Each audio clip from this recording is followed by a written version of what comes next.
Well, there was no quarterback competition for the Tampa Bay Buccaneers in 2003. Brad Johnson was still the guy. Elsewhere in the NFC South, currently, there is a quarterback competition that still curiously continues to rage between the incumbent, Sam Darnold, sort of incumbent, and Baker Mayfield, the newcomer that we all thought was going to be handed the job. Here's Matt Rhule, head coach of the Panthers, on whether and to what extent his two quarterbacks will continue to share reps or how long that will last. Here he is. Yeah, I think so. I know so. I don't see us making any major decisions at any position. I'm not putting a timetable on the quarterback position. But at anything, even like you guys asked me about left tackle, until after we get from the Patriots week. I think the Patriots week is a true litmus test for us of, hey, where are we really? We're going against another team. We're practicing. I think that'll really show us where guys are. So we'll continue to split the reps, and then we'll make some evaluations off of today's tape. We'll make some evaluations after training camp in Wofford ends on Wednesday, and then probably after the game and the Patriots. I really am surprised that Mayfield hasn't emerged more decisively, more quickly, because every rep that's going to Sam Darnold is a rep that could be going to Mayfield to get him better prepared for week one. That's the biggest problem with these training camp quarterback competitions, Chris. Both guys are getting less work than they otherwise would, so whoever gets the job isn't going to be as prepared as he would have been. And I understand that where else are you going to do the competition, but it puts the winner at an advantage. And if anything, and I say this all the time, all the guy wins who wins the quarterback job for week one is the right to be the first guy benched. Well, there's plenty of reps to go around in training camp. So, I mean, hey, you'd love your guy to be set in stone, to your point. I 100% hear you, and you want him with the first team. I get that, and you're trying to build something. But again, I think, you've hit on this a lot through our history here talking. You can't just hand a guy something. You can't. And, as much as you and I believe that Baker Mayfield is better than Sam Darnold, and I think he is, he's still got to go in there into Carolina and prove it to all of those guys. And it's not like they traded a first-round pick for him, and it's not like he's got a $35 million contract where you go, well, we can't make him the backup. We got to push him in there. So the politics of the competition are even as well. I mean, Sam Darnold's making more money than Baker Mayfield, right? Am I wrong about that? I think so. They're making the same, but the Panthers are only paying Mayfield $5 million. Exactly, that's what it is. $5 million. Right. But they both are making 18.8. So that's where it's rare in a quarterback. Oh, no, wait a minute. I forgot Mayfield gave up. He gave it up, right. So Darnold is making more. Yes. Never mind. So that's where it's weird. It's a very weird optics or whatever compared to your normal quarterback situation where you go, wait, we got two guys here who are making the same money. Yeah, one's proven to be a little bit better so far in his NFL career, but the other guy's been here and knows the offense. And that goes back to what we talked about in the spring a little bit where, even Baker Mayfield, again, who we think is better and all that, he can't know the offense as well as Sam Darnold does yet. He can't. I would be shocked if that's the case. I'm sure he's working hard and doing his best to catch up, but I think that for those reasons and the fact that there is no political, wait, you got to play this guy because we're paying him this or we gave away that to do it, they can let it play out. And, again, I don't think they necessarily got Baker Mayfield to just go, wait, you're the week one starter, let's go no matter what. I think it's a little bit of like CYA, too, which for people who don't know what CYA is cover your ass, all right, where you go, hey, wait, maybe Sam Darnold does start week one. But if he looks like the Sam Darnold we saw last year through week 3, then we go, okay, well, now we don't have unproven commodities coming off the bench. At least we got a guy here that we know can come off and, throw some flamethrowers around the lot here and be a leader of our football team. So I could see it going both ways, but I'm with you. I do expect Baker Mayfield to take control of that at some point. You know damn well that everyone knows what CYA means. You just wanted to say ass. I did. I did. I wanted to say it, but I wasn't sure. There might be some people out there. Might be some of our UK listeners that might not be up on that. I'm not sure. The Panthers, I wonder what they said to Mayfield when they traded for him, because maybe it really was his best option, right? Maybe it was. Right. But I thought he was going to wait, especially when you're giving up $3.3 million and making it all incentives that can be earned back.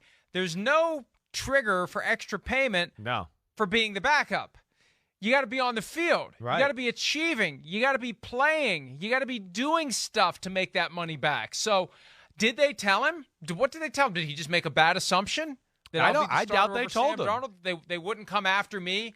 Why would they come after me if they already have Sam Darnold? Why would they want me? They got Darnold. They drafted Matt Corral. Why would they come after me? They must want me to be the starter. I say all that because, obviously, if there's a negative reaction from Mayfield, we get a real test as to whether or not he's matured after his time in Cleveland. Does he get a little salty? Does he get a little snippy?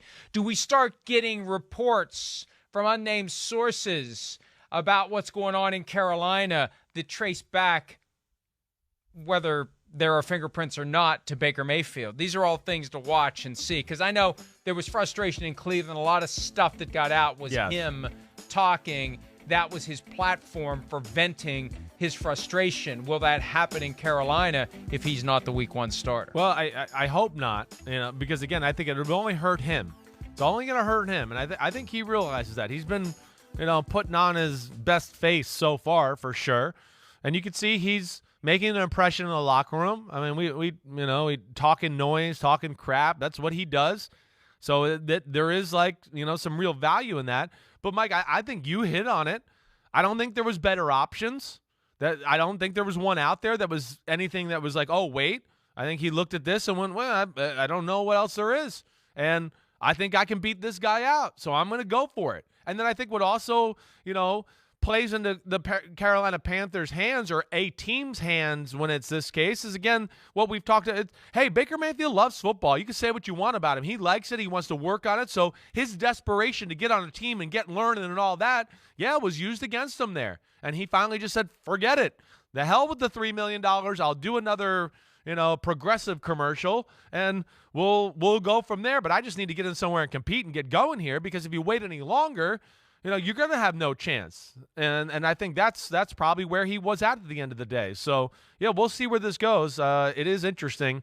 It is. But I'm sure he's not caught up to Sam Darnold in the playbook quite yet to be able to just go, okay, now I can let my physical ability go and let's just see who's better.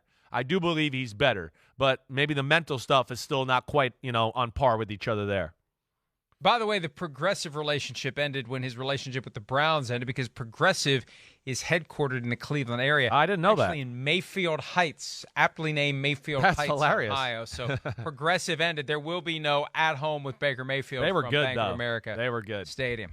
Well, they were good, and as Shereen Williams said at one point, Baker Mayfield has more commercials than he has wins. He has since compiled some more wins, but he's not going to have any wins if he's not the starter Week 1. I just assumed he would be, especially with the Browns coming to town.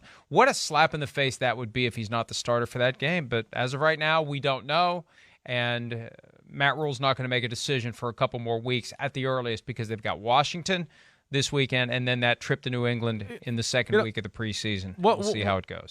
One last thing. Darnold does have talent here, so this is not like some pushover. And I do think that we have to address with Darnold, even though I think we're both expecting Baker. Hey, that was a crap situation he was stuck in last year. Now, McCaffrey got hurt, and I don't care, and I'll sit down and we can watch football together, fans out there. But Joe Brady in that offense did Sam Darnold no favors, none. We were discussing this in week 5 last year, or week 6, where I was starting to go, man, I'm watching film, and Mike, I don't know. It's the second quarter, and I've seen the same play 7 times already. Again, it's cool to see the same play 7 times in a row in the second quarter if it's gashing somebody for 15 and 20 yards at a time. But when you're going, wait, they got 2 yards, they got sacked, there was nobody open, the defense is all over it, and we're calling it again. So I do have a little bit of a realistic part in my brain, or a soft spot in my heart there for a guy that was in a bad situation. McCaffrey got hurt, not a good offensive line, and the offense was stinky. Period. Well, if Darnold ends up winning that job, there's going to be a lot of questions and scrutiny and criticism of Mayfield for not going the Jimmy G route, especially because he had $18.8 million guaranteed in hand. Now, that would have made it easier for the Browns to squat on him into the season.